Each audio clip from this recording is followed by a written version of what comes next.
Hi everyone, I'm Jackie Max. Welcome here sa aking tarot today. Month of July career po para sa Cancer. Ito'y bawang gabay lamang buto na sa taas ng ating pagtiwala sa ating Panginoon at pumindid po sa aking mga readings. Pwede po ma-resonate, makuswat you guys kung hindi po ma-resonate sa mga Cancer, mobile na po't bigyan natin sa iba at baka sa sunod po ma-resonate sa inyo guys. Okay, be minded po. The Queen of Wands, be confidence, be courage. Kung ano mo yung mga past regrets o meron kang mga conflict na time o nagkaroon ito ng away o gulo is either po dito sa trabaho, sa career, huwag mo ito isipin niya, huwag kang maghihinayang. Focus ka lang daw sa sarili mo hanggang ma-achieve yung goals mo at motivate yourself at alam ko kakayahin mo 'to. Maging matapang ka ng anuman hamon maging matapang ka na anong naman ngayon.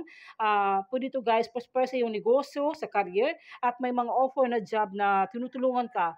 Puwede 'to kasamaan sa trabaho at itong King of Wands na 'to, puwede 'to guys na ito ay nagbibigay ng tulong o puwede 'to guys na financial stable at nakamit mo mga pangarap mo. Before kasi nahihirapan ka, ngayon naman parang stand up your ground na kaya mo 'to. Yung lahat ng mapaglagpasan sa buhay ay unting-unting, naano mo na, na-achieve mo na yung mga goals mo.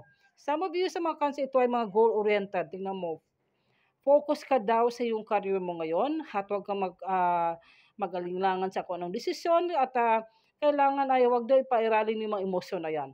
At, huwag mo i-conflict yung mind mo, yung emotional mo, hayaan mo mas sa paligid na 'yan at, alam ko makukuha mo. You are goal-oriented, matatagumpay ka Cancer. Thank you so much.